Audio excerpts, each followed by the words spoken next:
عليكم ورحمة الله وبركاته. نحمده ونصلي على رسوله الكريم. أما بعد، فقد قال الله تعالى في القرآن العظيم في الفرقان المجيد: أعوذ بالله من الشيطان الرجيم. بسم الله الرحمن الرحيم. يا أيها الذين آمنوا لا تأكلوا أموالكم بينكم بالباطل إلا أن تكون تجارة عن تراض منكم. صدق الله مولانا العظيم. அளவற்ற அருளாளன் நிகரற்ற அன்புடையோனுமாகிய எல்லாம் வல்ல அல்லாஹ் தஆலாவின் திருநாமம் போற்றி துவங்குகின்றேன்.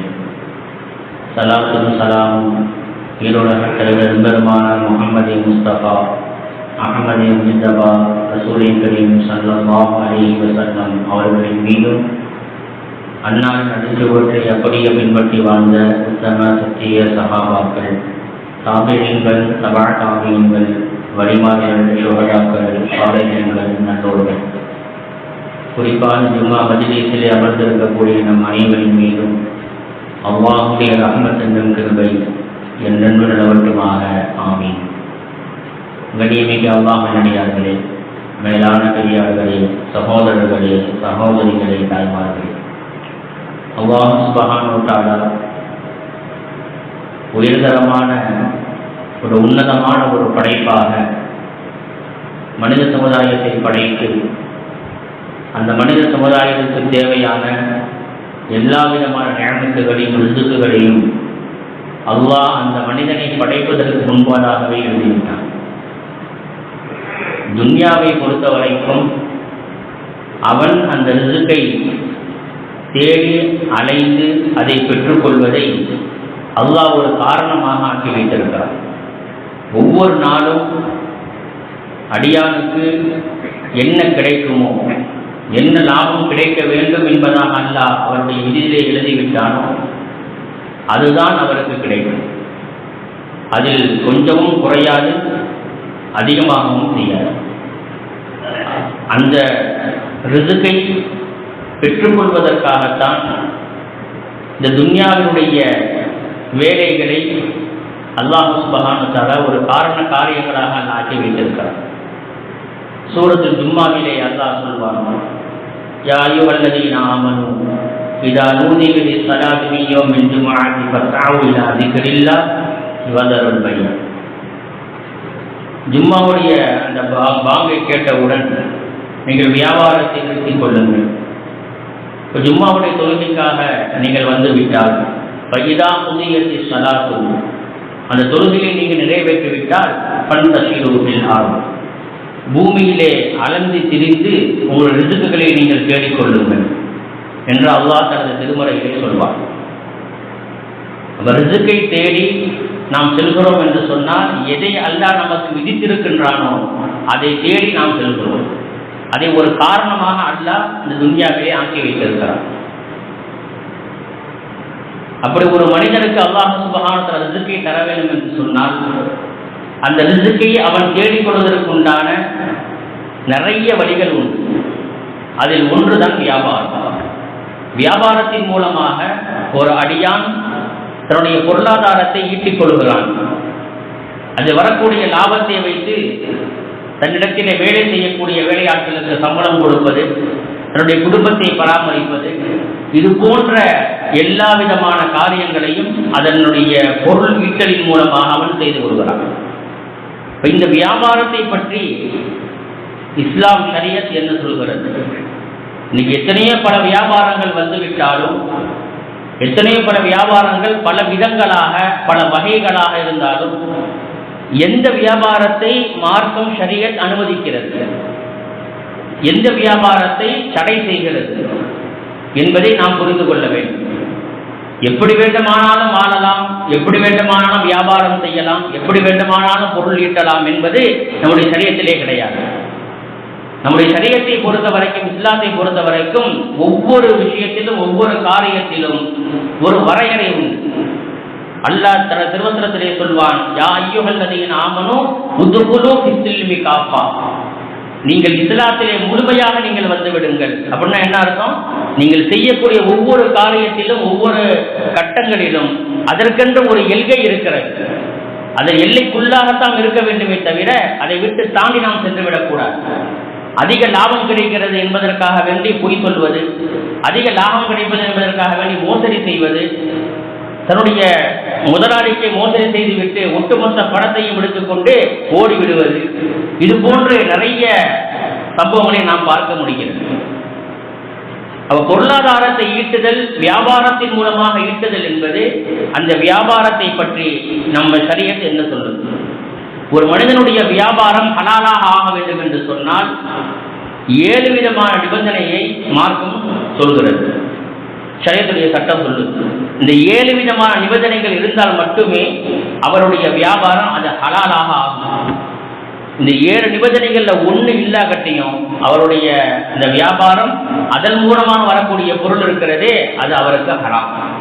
அதன் மூலமாக அவரும் உபயோகிக்க முடியாது, தன்னுடைய தனக்கு கீழாக வேலை செய்யக்கூடிய வேலையாட்களுக்கும் தொழிலாளிகளுக்கும் சம்பளம் கொடுக்க முடியாது, அதே போல தன்னுடைய குடும்பத்தையும் அதன் மூலமாக அவர் பராமரிக்க முடியாது. இப்போ அந்த 7 விஷயங்கள் என்ன அப்படிங்கிறத நாம் பார்க்கும் பொழுது, அதில் முதலாவது, பொதுவாகவே வியாபாரம் அப்படின்னு சொன்னால் விற்கக்கூடியவர் ஒருத்தர் இருப்பார், வாங்கக்கூடியவர் ஒருத்தர் இருப்பார். இது அரபியில் பாயிர் அப்படின்னு சொன்னால் விற்கக்கூடியவர், வியாபாரம் செய்யக்கூடியவர் அர்த்தம். அல் முஷ்தரி அப்படின்னு சொன்னால் அதை பணம் கொடுத்து அந்த பொருளை வாங்கக்கூடியவர். அப்போ விற்பவர் வாங்குபவர், இந்த 2 நபர்கள் சம்பந்தப்பட்டது தான் வியாபாரம். இந்த 2 நபர்களை மையமாக வைத்து ஷரியத்து நமக்கு இந்த சட்டத்தை வகுத்து தருகிறது. அதில் முதலாவது, 2 நபர்களும் ஒருவருக்கு ஒருவர் புரிந்து கொள்ள வேண்டும், பொருந்திக்கிறணும். நான் ஒரு காசு கொடுத்து ஒரு பொருளை நான் வாங்குறேன்னு சொன்னால் அந்த காசை அவர் வாங்குவதை பொருந்தி கொள்ளணும், இவர் அந்த பொருளை வாங்கிக் கொள்வதை பொருந்தி கொள்ளணும். 2 பேருக்கு பொருத்தம் இருக்கணும். வம்படியாக என்ன செய்யக்கூடாது, நீ வாங்கித்தான் ஆகணும் அப்படின்னு என்ன செய்யக்கூடாது, சொல்லக்கூடாது. 2 பேருக்கு மத்தியிலே அந்த பொருத்தம் என்பது இருக்கணும், பொருந்தி கொள்ளுதல் அப்படிங்கிறது இருக்கும். ஏன்னா அல்லாஹ் குர்ஆன்ல சொல்றான், யா அய்யுஹல்லதீன ஆமனூ லா தஅகுலு அம்வாலக்கும் பைனக்கும் பில் பாத்தில். ஈமான் கொண்டவர்களே, நீங்கள் உங்களுடைய பொருளாதாரத்தை உங்களுக்கு மத்தியிலே பில் பாத்தில், ஹராமாக அநியாயமான முறையிலே நீங்கள் உண்ணாதீர்கள், நீங்கள் சாப்பிடாதீர்கள் என்பதாக அல்லாஹ் சொல்றான்.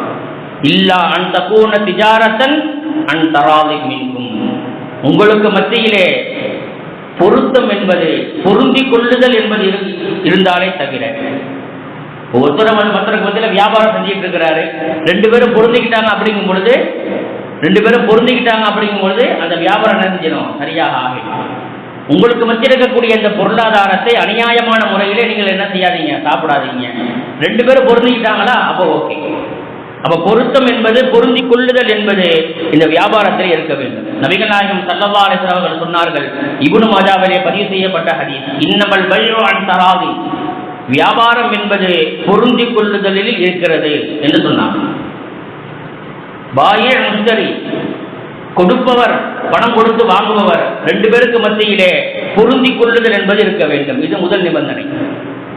2வது நிபந்தனை சொல்லுவார்கள், பருவ வயதை அடைந்திருக்க வேண்டும். ஒருத்தர் வியாபாரம் செய்யறாருன்னு சொன்னா அவர் பருவ வயதை அடைஞ்சிருக்கணும். சின்ன பிள்ளைங்க வியாபாரம் செய்யக்கூடாது. சின்ன பிள்ளைங்க வியாபாரம் செய்யணும். நம்ம நாட்டுடைய சட்டமே இருக்கு, இது கூட என்ன செய்யக்கூடாது, கடைகளில் வேலைகளை அனுப்பக்கூடாது.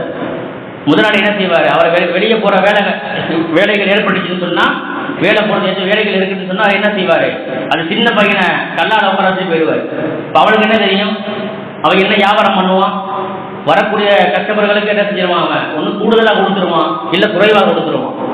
கூடுதல் குறைவுகள் என்ன செஞ்சிடும், அதில் ஏற்படும். அப்போ அது என்ன செய்யக்கூடாது, அதில் அதான் சொல்றாங்க சரியத்தில், பருவ வயதை அவர் அடைந்திருக்க வேண்டும். பருவ வயது அடைந்த வயதிற்கு வந்தால் தான் என்ன செய்யணும், வியாபாரம் செய்யணும். 3வது நிபந்தனை என்ன சொன்னா, விற்பவருக்கு அந்த பொருள் சொந்தமாக இருக்கும். இப்போ நான் ஒரு பொருளை விற்கிறேன் அப்படின்னு சொன்னா அந்த பொருள் எனக்கு சொந்தமானதாக இருக்கும். அடுத்தவங்க பொருள் எடுத்து விற்கக்கூடாது, அது பாவம். தனக்கே சொந்தமான பொருளை என்ன செய்யணும், பிறருக்கு விற்கும். நபிகள் நாயகம் ஸல்லல்லாஹு அலைஹி வஸல்லம் சொல்றாங்க, அஹமதிலே பதிவு செய்யப்பட்ட ஹதீஸ், லா தபீஅ மா லைஸ இந்தக, உன்னிடத்திலே எது இல்லையோ அதை நீ விற்காதே. அப்படின்னா என்ன அர்த்தம்? உனக்கு சொந்தமாக எது இல்லையோ அதை நீ விற்கக்கூடாது. உனக்கு சொந்தமான பொருளை வைக்கிறதுக்கு உனக்கு முழு உரிமை உண்டு. 100% உனக்கு அதுல உரிமை இருக்கிறது.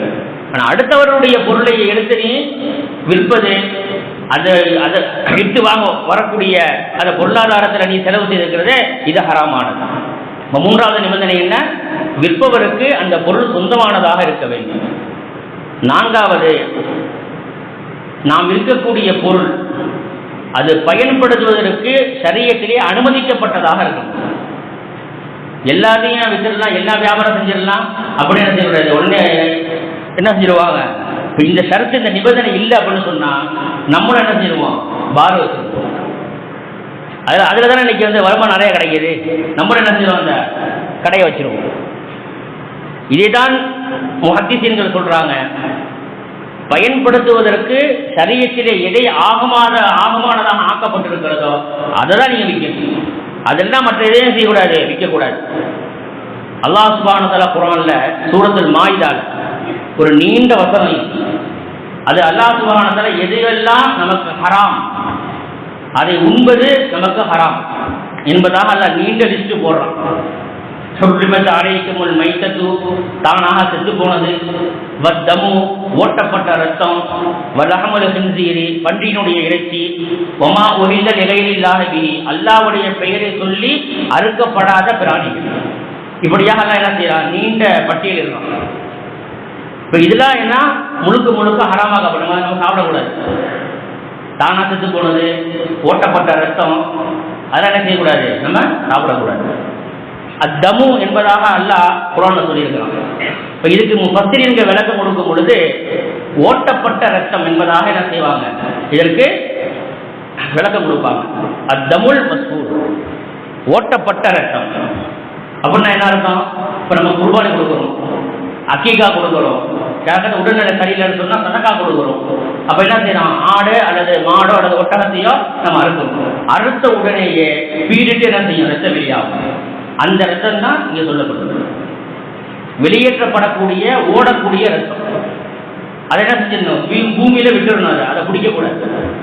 இதே போன்று நம்முடைய விற்பனைக்காக இருந்தாலும் உணவு சாப்பிடுவதற்கு அல்லாஹ் எதை தடை செய்து விட்டானோ அதை விற்பதும் நமக்கு தடை, அதை விற்கவும் கூடாது. லட்சக்கணக்கில் நம்ம என்ன செய்யறோம், ஒரு நாளைக்கு சம்பாதிக்கிறோம் அப்படின்னு சொன்னா இது போன்ற சிறு சிறு வியாபாரத்தின் மூலமாக நம்முடைய ஒட்டுமொத்த வியாபாரமும் ஒட்டுமொத்த ஹலாலான வியாபாரமும் நமக்கு ஹராமாக விடுகிறது. அப்ப இந்த விஷயத்திலே நாம் மிகவும் கண்டிப்பாக நாம் இருக்க வேண்டும், மிகவும் கண்ணும் கருத்துமாக நாம் இருக்க வேண்டும். இன்னொரு ஆயத்தை அல்லாஹ் சொல்ற, அதே சூரத்துல் மாயிதாவுல, யா அய்யுஹல்லதீன ஆமனூ இன்னமல் ஹம்ரு வல் மைஸிர் வல் அன்சாபு வல் அஸ்லாம். இதுல அல்லாஹ் சுப்ஹானஹு வ தஆலா குறிப்பிட்டு ஒரு 4 விஷயத்தை அல்லாஹ் சொல்றான். இதுவும் உங்களுக்கு ஹராமாக்கப்பட்டிருக்கு அப்படின்னு சொல்லிட்டு அது என்ன விஷயம் அப்படின்னு அல்லாஹ் சொல்றான். ஒன்று ஹம்ரு, சாராயம். ரெண்டாவது அல் மைஸிர் அப்படின்னு சொன்னா சூதாட்டம். மூன்றாவது வல் அன்சாப், சிலைகளை வணங்குதல். மூன்றாவது வல் அஸ்லாம், வேட்டை பிராணி என்ன செய்யறது, அம்பு வைத்து எரிந்து அது கிடக்கிறது. நான் அம்பு வச்சு எந்த வேட்டை பிராணியை நான் வேட்டையாடுகிறேனோ அது எனக்கு சொந்தமானது அப்படின்னு என்ன செய்யறது, வேட்டை பிராணி அம்பு வச்சு செய்கிறது. எங்குமே சொல்லாம பிஸ்மில்லா அதெல்லாம் சொல்லாம என்ன செய்யறது, பிஸ்மில்லா சொல்லி அம்பு எரிஞ்சு நம்ம வேட்டையாடணும் சொன்னா அந்த சட்டம் வேற. இப்ப இதுல சொல்லப்பட்டிருக்கக்கூடிய சட்டங்கள் வேற. இது சொல்லிட்டு அல்லாஹ் சொல்றான், இவை 4ம் ரிஜ்ஸு மின் அமலி ஷைத்தான், ஷைத்தானுடைய அமல்ல இருக்கக்கூடிய ஷைத்தானுடைய செயல்ல இருக்கக்கூடிய மிகப்பெரிய அருவருப்பான விஷயம் இது காரியம் என்பதாக நான் குர்ஆன்ல சொல்றேன். ஃபஜ்தனிபு லஅல்லக்கும் துஃப்லிஹூன், அதை நீங்க முழுமையா வெற்றுங்க. சாராயம் குடிக்க கூடாது, அதே போல அல் மைஸிர் சூதாட்டம் ஆடக்கூடாது, அதே போல என்ன செய்யக்கூடாது, சிலைகளை வழங்கக்கூடாது. போன்று அல்லாஹ்வுடைய பெயரை சொல்லாமல் என்ன செய்ய, அம்பு எய்கிறது, வேட்டையாடுறது, இவை அனைத்துமே ஷைத்தானுடைய செயல் என்பதாக அல்லாஹ் நமக்கு சொல்லி காட்டுகிறான். அப்ப குடிக்கிறவங்கலாம் யாரு, அல்லாஹ் குர்ஆன்ல தெளிவா சொல்லிட்டான். அது ஒரு விடராக இருந்தாலும் சரி, ஒரு துளியாக இருந்தாலும் சரி. ஒரு துளி உள்ள போனாலும் அது ஹராம் தான், ஒரு விடர் உள்ள போனாலும் ஹராம் தான், ஒரு கப்பு உள்ள போனாலும் ஹராம் தான். அது ஹராம் தான், அது ஹலாலாக்க முடியாது. ஏன்னா நபி ஸல்லல்லாஹு அலைஹி வஸல்லம் அல்லாஹ் என்ன செஞ்சான்னு சொன்னா கட்டளை இட்டான், இன்னும் சொல்ல போனா பெருமானார் ஸல்லல்லாஹு அலைஹி வஸல்லம் அவர்களுக்கு எல்லாம் என்ன செஞ்சான், அவர்களுக்கு ஒரு எச்சரிக்கை எழுதிட்டான். நான் உங்களுக்கு ஹலாலாக ஆக்கியதை நீங்கள் ஏன் ஹராமாக ஆக்கினீர்கள்? இப்ப நம்ம நேர் மாற்றோம், அல்லாஹ் ஹராம் ஆக்கியதை நாம் ஹலால் ஆக்கினோம், அப்படியே நேர் மாற்றணும். இன்னைக்கு நம்ம சமுதாய மக்கள் குடிச்சுட்டு தான் இருக்கிறாங்க. அதை தடுக்க முடியுமா அப்படின்னு சொன்னா தடுக்கலாம். எப்படி தடுக்கலாம்? இப்ப நான் குடிக்கிறேன்னு வைங்களேன், நான் நிப்பாட்டினா தான் உண்டு. அதை தடுக்கிறதுக்குன்னா என்ன செய்யணும்? நான் குடிக்கிறேன் அப்படின்னா அதை நான் நிப்பாட்டிக்கணும், அப்பதான் நான் திருந்துவேன். அப்ப அவங்கவுங்க என்ன செய்யணும்? அவங்களுடைய உடலை பாதுகாத்துக்கணும். நம்முடைய உடல் அமானிதங்க, அது தெரியுமா? நம்முடைய உடல் அமானிதம். நல்லா கொடுத்துருக்கிறான, கை கால் சலாமத்தா கொடுத்துருக்கிறான, இது அமானிதம். இதை குறித்து நாளைக்கு மறுமையில கேள்வி கணக்கு இருக்கு. அமானிதமாக அல்ல நான் கொடுத்தன எல்லா உறுப்பையும் அமானிதமா கொடுத்துருக்கேன், உனக்கு ஆரோக்கியமா கொடுத்துருக்கேன். கண்ணால பாக்குற, மூக்கால சுவாசிக்கிற, நாக்கால பேசுற, பல்லால என்ன செய்யற, கறி நல்லா மந்தி எதுவும் கறி என்ன செய்யற, நல்லா மென்று திங்கிற, அதே மாதிரி கை சலாமத்தா கொடுத்துருக்கேன், கால் சலாமத்தா கொடுத்துருக்கிறேன். உடம்பில் இருக்கக்கூடிய அனைத்து உறுப்புகளையும் நான் ஆரோக்கியமா கொடுத்துருக்கிறேன். இவை அனைத்துமே அமானிதம். அப்ப குடிச்சா என்ன ஆகும்? முதல் அட்டாக் எங்க? கிட்னி. 2 கிட்னியை ஃபெயிலியரா போயிடும். இது அல்லாட்ட பதில் சொல்லணும். அப்படி மறுமையில போய் என்ன செய்யணும்? அல்லாட்ட கண்டிப்பா பதில் சொல்லி ஆகும். ஆரோக்கியமாக ஒரு உறுப்பை நான் கொடுத்திருக்கிறேன், அதை நீ என்ன செஞ்சுட்ட? ஹராமானதை கொண்டு நீ வீணாக்கிட்ட. அப்ப அதற்குண்டான தண்டனைகள் வேறு. இப்ப நம்ம விஷயத்துக்கு வருவோம். அப்ப 4வதாக சொல்லக்கூடிய விஷயம் என்ன? நிபந்தனை என்ன? அதை பயன்படுத்துவதற்கு ஷரியத்திலே ஆகமானதாக ஆக்கப்பட்ட பொருளாக இருக்க வேண்டும். அந்த வியாபாரம் செய்யக்கூடிய பொருள். பெருமானார் ஸல்லல்லாஹு அலைஹி வஸல்லம் அவர்கள் ஃபத்ஹே மக்கா அந்த ஆண்டுல, அந்த வருஷத்துல சஹாபாக்கள் மத்தியில சொன்னாங்க, இன்னல்லாஹ வ ரசூலுஹு, நிச்சயமாக அல்லாஹ்வும் அவனது தூதரும் ஹர்ரம பைஅல் ஹம்ரி வல் மைத்ததி வல் ஹின்ஸீர் வல் அஸ்லாம், குர்ஆனிலே எந்த வார்த்தைகள் சொல்லப்பட்டதோ அதே வார்த்தையை பெருமானார் ஸல்லல்லாஹு அலைஹி வஸல்லம் சொல்றாங்க, இது போன்ற பொருட்களை வியாபாரம் செய்வது உங்களுக்கு தடை செய்யப்பட்டிருக்கிறது. ஹம்ரு, சாராயத்தை என்ன செய்யக்கூடாது, வியாபாரம் செய்யக்கூடாது. இறந்து போனது, தானா இறந்து போனது வியாபாரம் செய்யக்கூடாது. பன்றி இருக்குது, வியாபாரம் செய்யக்கூடாது. அதே போல சிலைகள் இருக்கு, அதையும் வியாபாரம் செய்யக்கூடாது. இதில் ரசூல் என்ன செஞ்சிருக்காங்க? தடுத்திருக்கிறாங்க. அல்லாஹ் சுப்ஹானஹு வ தஆலா ஹராமாக்கிட்டான். இந்த வியாபாரமே கூடாதுன்றாங்க. அதே போல அல்லாஹ் சுப்ஹானஹு வ தஆலா எந்த ஒரு கூட்டத்திற்கு ஒரு விஷயத்தை சாப்பிடுவதை ஹராமாக ஆக்கிட்டானோ அதை விற்று, சாப்பிடுவதை ஹராமாக்கிட்டானோ அதை விற்று என்ன செய்யறது? அதை அதனுடைய பணத்தை நம்ம வாங்கிக்கிறது. இது அகமதுலையும் அபூதாவுலையும் அதில் பதிவு செய்யப்பட்டிருக்கு. நபிகள் நாயகம் ஸல்லல்லாஹு அலைஹி வஸல்லம் சொல்றாங்க, இன்னல்லாஹ இதா ஹர்ரம அலா கௌமி, ஒரு கூட்டத்தின் மீது அல்லாஹ் ஹராமாக்கி விட்டான். அக்கல ஷை, ஒரு பொருளை சாப்பிடுவதை அல்லாஹ் ஹராமாக்கிட்டான். ஹர்ரம சமனு, எப்ப அந்த பொருளை சாப்பிடுவதை அல்லாஹ் ஹராமாக ஆக்கிட்டானோ அதை விற்று வரக்கூடிய பணம் இருக்கு பார்த்தீங்களா, சமன பண்ண சொன்னா பணம் காசு, அந்த பணம் காசும் ஹராம் தான். அதன் மூலியமா நீங்க ஹலாலான பொருளை நீங்க வாங்கி சாப்பிட்டாலும் அது ஹலாலாக ஆகாது என்று நபிகள் நாயகம் ஸல்லல்லாஹு அலைஹி வஸல்லம் என்ன செய்றாங்க? சொல்லி காட்டுறாங்க. இது 4வது நிபந்தனை. 5வது நிபந்தனை என்ன? நாம் எந்த பொருளை வியாபாரம் செய்கிறோமோ அதை வாங்கக்கூடியவர்களிடத்திலே ஒப்படைக்கப்படக்கூடிய பொருளாக இருக்கும். கண்ணுக்கே தெரியல, செவத்துக்கு அந்த பக்கம் தான் பொருள் இருக்குது, இந்த பக்கம் இவரை பார்க்கவே இல்லை, செவத்துக்கு அந்த பக்கம் ஒரு 5 மூட்டை இருக்குதுப்பா, அதை நான் உன்னை விற்கிறேன் அப்படி சொல்லக்கூடாது. செவத்துக்கு பின்னாடி ஒரு 5 மூட்டை இருக்குது, அதை அவனை விற்கிறேன், அதை என்ன செய்யக்கூடாது? சொல்லக்கூடாது. அதே போல ஒப்படைக்கப்படக்கூடிய அந்த பொருளுக்கு என்ன பொருள் ஒப்படைக்கப்பட பொருளாக இருக்கும். இப்போ நீங்கள் மளிகைக்கெல்லாம் ஜாமான் வாங்குறோம், காய்கறி கடையில் காய்கறிகள் வாங்கலாமா இல்லையா, லிஸ்ட்டு கொடுத்துட்டு வந்துடுவோம். உடனே என்ன செய்வாங்க? ஒட்டுமொத்தமா கொண்டு வந்து பள்ளியாசல இறக்கி போயிடுவாங்க. இப்படி கொண்டு வந்து கொடுக்கப்படக்கூடிய பொருளாக இருக்கும், கொண்டு வந்து கொடுக்கக்கூடிய பொருளாக இருக்கும். 6வது, அந்த பொருளை பார்க்கும் வசதி இருக்கும். கண்கூடாக அந்த பொருளை கண்கூடா பார்க்கணும், பார்த்துட்டு இன்னொரு பொருளை எனக்கு கொடுங்க அப்படின்னு செய்யணும். நம்ம கை காட்டி இன்னொரு பொருளை கொடுங்கன்னு சொல்லிட்டு பார்த்து சொல்லிட்டு வரணும். இது 6வது நிபந்தனை. 7வது நிபந்தனை என்ன சொன்னா, ஒவ்வொரு பொருளுடைய விலை அறிவிக்கப்பட்டிருக்கும். ஒவ்வொரு பொருளுடைய விலை என்ன செய்யணும்?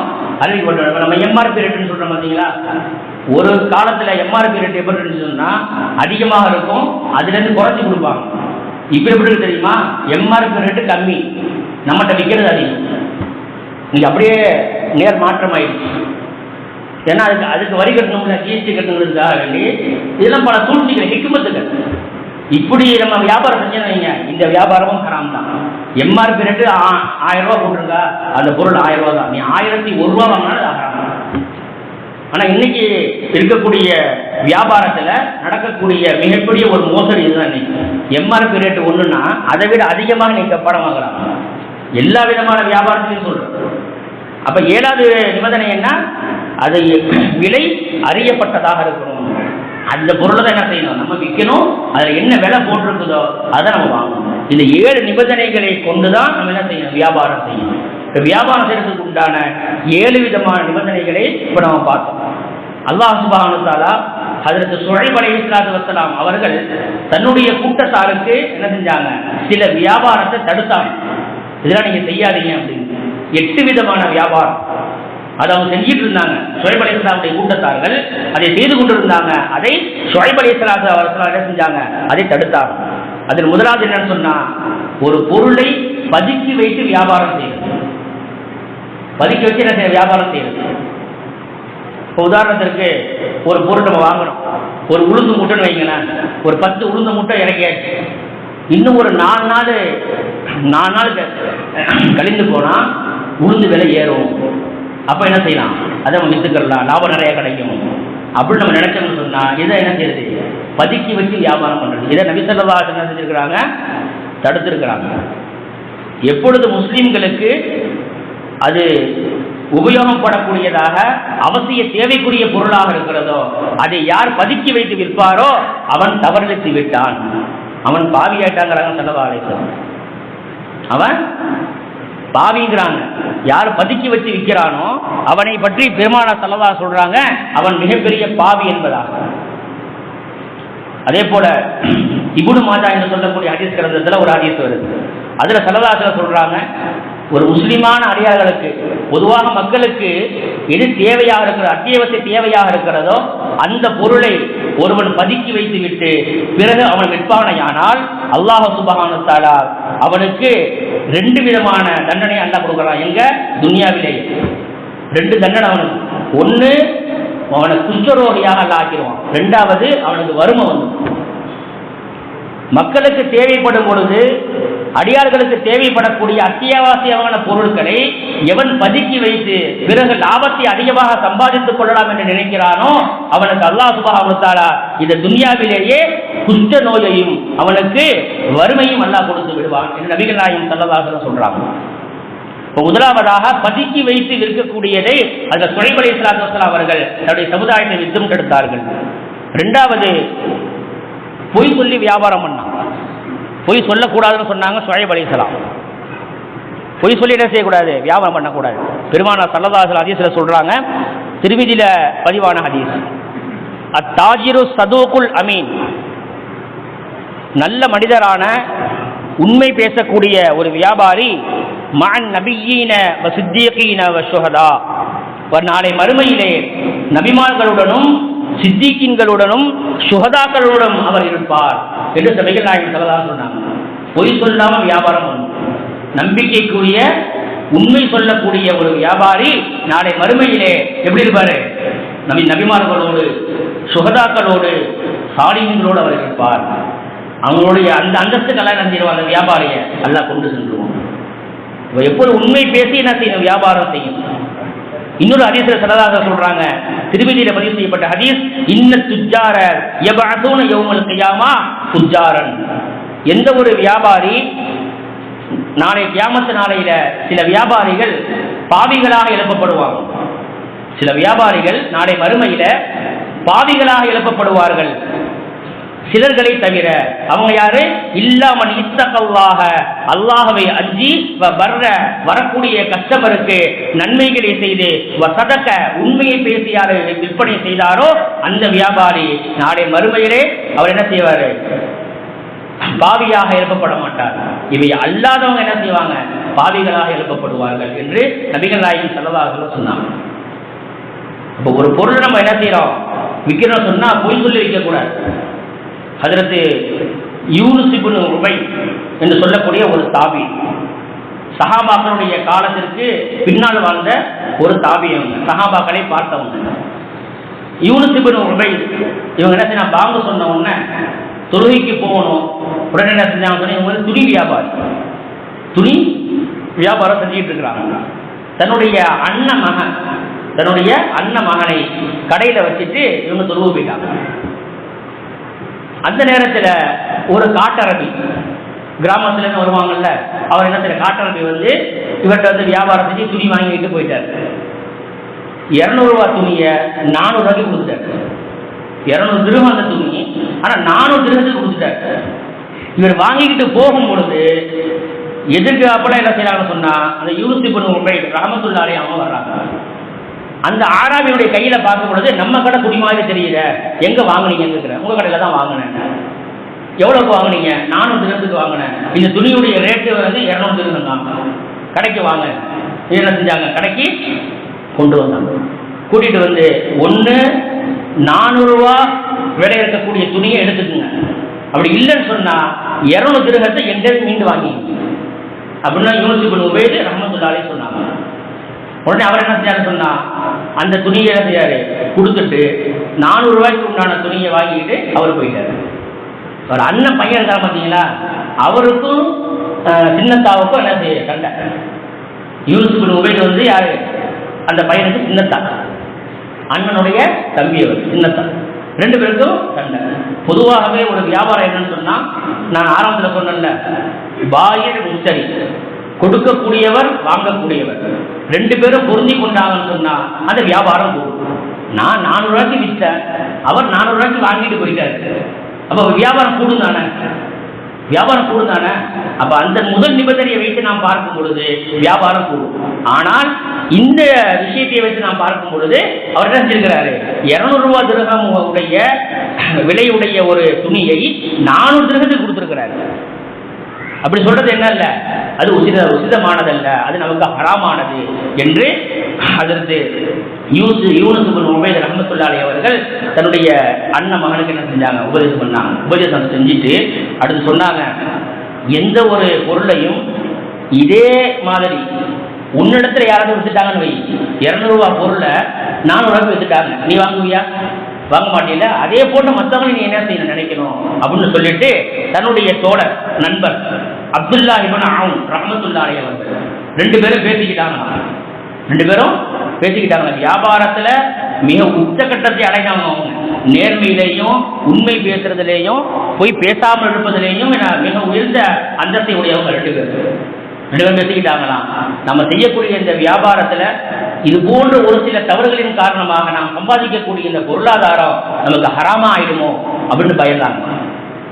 எவ்வளவு பெரிய வியாபாரி ஹலாலான முறையில் சம்பாதிக்கணும், நம்ம வியாபாரம் செய்ய நினைக்கக்கூடியவங்க, அவங்களுடைய உள்ளத்துல என்ன வருது, இது போன்ற சிறு தவறுகளின் மூலமாக நாம் சம்பாதிக்கக்கூடிய பொருளாதாரம் ஹராமாக ஆயிடுமோ அப்படின்னு செஞ்சாங்க, பயந்தாங்க. அப்ப என்ன செய்யக்கூடாது, வியாபாரத்துல பொய் சொல்லக்கூடாது.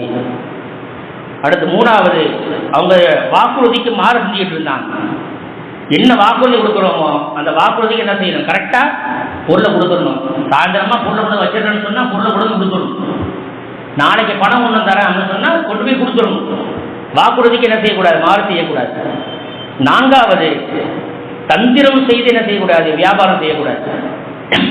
இன்னைக்கு நம்ம பார்க்குறோம்ல, இப்போ வரக்கூடிய ஃபெஸ்டிவல் தீபாவளி வருது, அது நம்ம மக்கள் என்ன செய்வாங்க, கடை போடுவாங்க.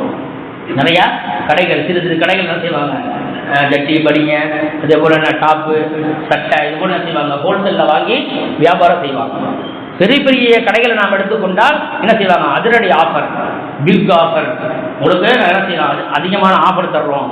முதல் பிரைஸு கார், 2வது பிரைஸு ஸ்கூட்டி, 3வது பிரைஸு ஏதோ ஒரு 15 வச்சிங்களா, ஏதோ ஒன்று. இப்படி என்ன செய்யக்கூடாது, தந்திரம் செஞ்சு வியாபாரம் செய்யக்கூடாது. எத்தனை பேருக்கு ஸ்கூட்டி கொடுப்பீங்க, எத்தனை பேருக்கு கார் கொடுப்பீங்க, லட்சம் பேர் வந்து வாங்குவாங்க உங்கள் கடையில் ஜாமான். அதில் யாருக்கு கிடைக்கும், காரு 1 நபருக்கு கிடைக்கும். லட்சம் பேர் வந்து கஸ்டமர் வருவாங்க, அதில் ஸ்கூட்டி 1 ஆளுக்கு தான் கிடைக்கும். நீங்கள் என்ன வியாபாரம், என்ன விளம்பரம் செய்றீங்க, விளம்பரம் செய்யும் பொழுது உங்களுக்கு அதிரடி ஆஃபர் கொடுத்துருக்குறோம், முதல் பிரைஸு உங்களுக்கு வந்து கார், அப்படி சொன்னால் எல்லாருக்கும் கொடுக்கணும். இப்படி தந்திரம் செஞ்சு என்ன செய்யக்கூடாது, வியாபாரம் செய்யக்கூடாது. இது மாதிரி என்ன செஞ்சாங்க, ஷுஐப் அலைஹிஸ்ஸலாமுடைய கூட்டத்தார்கள் வியாபாரம் செஞ்சுட்டு இருந்தாங்க, தந்திரமாக வியாபாரம் செய்யறது. இதே போன்றுதான் பெருமானார் ஸல்லல்லாஹு அலைஹி வஸல்லம் காலத்தில் ஹஜ்ரத் அலி ரலியல்லாஹு தஆலா அன்ஹு. இப்படி தந்திரமா நம்ம என்ன செஞ்சோம், அந்த சம்பாதிச்சோம்னா அது ஹராம் அப்படிங்கிறது சொல்ல வர்றேன். அலி ரலியல்லாஹு தஆலா என்ன செஞ்சாங்கன்னு சொன்னா, தன்னுடைய ஒட்டகத்தை அலத்திக்கிட்டு வர்றாங்க. தொழுகையுடைய நேரம் வந்துருச்சு. இப்போ பக்கத்தில் இருந்த ஒரு மனிதரை பார்த்து சொன்னாங்க, என்னுடைய ஒட்டகத்தை நீ பார்த்துக்கப்பா, நான் தொழுதுட்டு வந்துடுறேன் அப்படின்னு. அவங்க தொழுவ போயிட்டாங்க. அதுக்கல்ல இவன் என்ன பண்ண தெரியுமா, ஒட்டகத்தை எதிர 2 திரகத்துக்கு வித்துட்டான். அவர் தொழுதுட்டு வர்றதுக்குள்ள ஒட்டகத்தை 2 திரகத்துக்கு வித்துட்டான். வித்து காசு எடுத்துக்கிட்டான். ஆனால் அலி ரலியல்லாஹு தஆலா என்ன நினச்சாங்க, சரி ரொம்ப நேரம் அவர் வந்து ஒட்டகத்தை பாதுகாத்துட்டு இருக்கிறாரு, நம்ம ஒரு 2 திரகம் அவருக்கு கொடுப்போம் அப்படின்னு அவங்க நினச்சிட்டு இருந்தாங்க. வெளியே வந்து பார்த்தா ஒட்டகத்தை காணும். என்னப்பா செஞ்ச, நான் 2 திரகத்துக்கு வித்துட்டேன். அடா பாவி, நான் உனக்கு 2 திரகம் தராதா சொல்லியிருந்தேன். என்னிடமிருந்து அந்த 2 திரகத்தை நீ வாங்கியிருந்தேன்னு சொன்னா அது உனக்கு ஹலால். சம்பந்தமே இல்லாமல் என்னுடைய ஒட்டகத்தை விற்று அந்த 2 திரகத்தை நீ வாங்கிட்ட பார்த்தியா, இது உனக்கு ஹராமானது. அவன் தந்திரம் பண்ணி என்ன செய்யக்கூடாது, வியாபாரம் செய்யக்கூடாது, அது ஹராமானது என்பதாக ஸல்லல்லாஹு அலைஹி வஸல்லம் சொல்லி காட்டுறாங்க. அதே போல 5வது அளவை நிலுவையில குறை செய்வது. தான் அளந்து கொடுக்கும்போது கம்மியாக கொடுக்கறது, அவங்கள்ட்ட வாங்கும்போது அதிகமாக வாங்குறது. இப்படி யார அளவை நிலுவைகளில் குறை செய்வார்களோ அவர்களுக்கு நாசம் உண்டாகட்டும் அப்படின்ட்டு குர்ஆன்லயே அல்லாஹ் சொல்றான். வயலுல் முத்தஃபிஃபீன், அளவை நிலுவைகளில் யார் குறை செய்வார்களோ அது 1 கிராமாக இருந்தாலும் 1 கிராம் தானே பரவாயில்ல அப்படின்னாலும் அல்லாஹ் என்ன செய்ய நாளைக்கு கேள்வி கேட்பா. அவங்க வேணா அல்லாஹ்வுடைய சாபம். வயலுல் லில் முத்தஃபிஃபீன், அளவை நிலுவைகளிலே யார் குறை செய்வார்களோ அவர்கள் மீது வயல் நாசம் உண்டாகட்டும். என்ன செய்வாங்க, அல்லதீன இதத்தார் அலன் நாசி யஸ்தௌஃபூன், மக்களிடமிருந்து வாங்கும் பொழுது சரியாக அளந்து வாங்குவார்கள். மக்களிடமிருந்து வாங்கும் பொழுது சரியான 1 கிலோ அவர் வாங்குறாருன்னு சொன்னா கரெக்டா 1 கிலோ அளந்து என்ன செய்யற வாங்குவார். அடுத்து அல்லாஹ் சொல்றான், இவர் கொடுக்கும் பொழுது என்ன செய்வாரு, அளவை குறைத்து கொடுப்பார். இப்படிப்பட்டவர்களுக்கு அல்லாஹ் என்ன செய்யறான், அவர்கள் மீது வயலுன் என்று சொல்லக்கூடிய நாசம் உண்டாகட்டும் என்று அல்லாஹ் குர்ஆன்ல சொல்லி காட்டுறான். அடுத்து 6வதாக நிர்பந்தித்து என்ன செய்யக்கூடாது, ஒரு பொருளை வாங்க சொல்லக்கூடாது. நீ கையை வச்சுட்ட, நீ பார்த்துட்ட, இது வாங்கித்தான் ஆகணும் அப்படின்னு என்ன செய்யக்கூடாது, சொல்லக்கூடாது. அடுத்து 7வது குறையை மறைத்து என்ன செய்யக்கூடாது. ஒரு பொருள் ஒரு குறை இருக்குதுன்னா அந்த குறையை சொல்லணும். இன்னைக்கு தள்ளுபடி விற்பனை பண்றாங்க பார்த்தீங்களா, அதில் போட்டுருவாங்க, தள்ளுபடியில் வாங்கப்பட்ட பொருட்கள் மீண்டும் வாங்கப்பட மாட்டாது. இப்போ வீட்டில் போய் பிரித்து பார்ப்பாரு, சட்டையில லேசாக ஒரு ஓட்டை இருக்கும், சில நேரத்தில் நூல் விட்டு இருக்கும். இதெல்லாம் குறை உள்ளது. அந்த குறையை சொல்லி விற்கணுங்கிறாங்க ஸல்லல்லாஹு அலைஹி வஸல்லம். இந்த சட்டையினுடைய விலை இவ்வளவுப்பா, இதுல இந்த குறை இருக்கு, ஒரு கையில லேசா ஓட்டை இருக்குது, இல்ல நூல் லேசா இழுத்துட்டு இருக்குது, அப்படியே என்ன செய்ய, அந்த குறையை சொல்லி என்ன செய்யணுமா, குறையை வைக்கணும். ஆனா ஷுஐப் அலைஹிஸ்ஸலாத்துடைய கூட்டத்தார் என்ன செஞ்சாங்கன்னு சொன்னா அந்த குறையெல்லாம் சொல்றதே இல்லை. இன்னைக்கு நடக்கக்கூடிய வியாபாரத்திலே அப்படிதான் இருக்கு. அதில் உள்ள குறை சொல்ல மாட்டாங்க, நிறைய சொல்லி நிறைவை சொல்லி என்ன செய்வாங்க, மேலே எக்ஸ்ட்ரா பில்டப் கொடுப்பாங்க. இது எங்க கடையில மட்டும்தான் இருக்கு, வேற எந்த கடையிலையும் கிடையாது. என்ன ரொம்ப அதிசயமான பொருளா, சொர்க்கத்தில் இருந்துச்சா, என் கடையில மட்டும்தான் கிடைக்கும், மற்ற கடையிலாம் கிடைக்காது அப்படின்னு என்ன செய்வாங்க, பில்டப் பண்றது. இப்படிலாம் என்ன செய்யக்கூடாது, வியாபாரம் செய்யக்கூடாது. ஸல்லல்லாஹு ஷுஐப் அலைஹிஸ்ஸலாம் அவர்கள் தன்னுடைய கூட்டத்தாரை தடுத்தாங்க. அடுத்து 8வது விளைச்சல் இல்லாமல் இருக்கிறது. ஒரு வயலை காட்டி அதை குத்தகைக்கு விட்டுறது, அல்லது ஒரு தோட்டத்தை குத்தகைக்கு எடுக்கிறோமா இல்லையா, அதில் விளைச்சல் வந்தாலும் வராகட்டையும் என்ன செய்யணும், அவருக்கு உடையவருக்கு படம் கொடுக்கணும். இது மார்க்கத்தில் கூடாது. விளைச்சல் வரக்கூடிய காலம் இருக்கு, நல்ல விளைச்சல் வந்துடும், நல்ல விளைச்சல்னா அறுவடை செய்யக்கூடிய நேரத்தில் புயல் வந்து நாசமாகும். அப்ப யாருக்கு நஷ்டம், யார் குத்தகைக்கு எடுத்தாரோ அவருக்கு நஷ்டம், யார் குத்தகைக்கு விட்டாரோ அவருக்கு லாபம். ஏன், அவருக்கு இப்படியே காசு கொடுத்துதான் ஆகணும். எனவேதான் இந்த வியாபாரத்தை அல்லாஹ் என்ன செய்யறான், அதை ஷுஐப் அலைஹிஸ்ஸலாத்து வஸ்ஸலாம் அவர்களுடைய கூட்டத்தார்கள் செய்து கொண்டிருந்தார்கள், அதை தடுத்தான். கண்ணியமிக்க நான் சிந்திச்சு பார்ப்போம். அப்ப குறையுடைய அந்த பொருட்களை, அதில் குறைகளை சொல்லி நம்ம என்ன செய்ய வைக்கணும். அதே ஒரு பொருளை தள்ளுபடிக்கு வாங்கிட்டோம், அதிரடி ஆஃபர்னு சொல்லிட்டாங்க, போனோம் பொருளை வாங்கிட்டோம், ஆனா அந்த பொருள் ஏதேனும் குறை இருந்தால் கொண்டு வந்து கொடுத்தா திரும்ப வாங்கிக்கணும். இதுதான் ஒரு நல்ல வியாபாரிக்கு உண்டான அளவு. பெருமானார் ஸல்லல்லாஹு அலைஹி வஸல்லம் சொல்றாங்க, முஸ்லிம் அபூதாவுதுல பதிவு செய்யப்பட்ட ஹதீஸ், மன் அகால முஸ்லிமன் அகாலஹுல்லாஹு அஸ்ரதஹு. ஒரு முஸ்லிம் விற்பனை செய்த அல்லது விலைக்கு வாங்கிய ஒன்று இவர் விற்பனை செஞ்சார் அல்லது விலைக்கு வாங்கினார் அந்த பொருட்களை திரும்ப பெறுவது, அதில் ஒரு குறை இருந்து சொன்னால் அந்த பொருளை திரும்ப பெற்றுக்கொள்வதை எவர் பொருந்திக் கொள்வாரோ அவருடைய தவறுகளை அல்லாஹ் மன்னித்து விடுகிறார் என்று நபிகள் நாயகம் ஸல்லல்லாஹு அலைஹி வஸல்லம் சொன்ன செய்தி அபூதாவிலே பதிவு செய்யப்பட்டது. அப்போ ஒரு வியாபாரம் நம்ம செய்யறோம்னு சொன்னா ஆரம்பத்திலே சொல்லப்பட்டிருக்கக்கூடிய 7 நிபந்தனைகள் இருக்க வேண்டும்.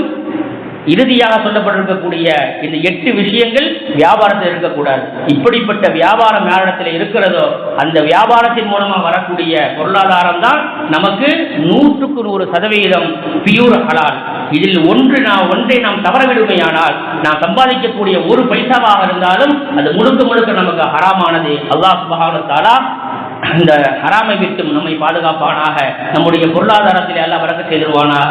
நாம் செய்யக்கூடிய வியாபாரத்தை ஹலாலான வியாபாரமாக ஆக்கி அதன் மூலமாக மக்கள் பயன்பெறக்கூடிய தௌஃபீக் நம்ம அனைவருக்கும் வல்ல தந்தல் புரிவானாக. வாஹிரு தஅவானா அல்ஹம்துலில்லாஹி ரப்பில் ஆலமீன். அஸ்ஸலாமு அலைக்கும் வரஹ்மத்துல்லாஹி தஆலா வபரகாத்துஹு.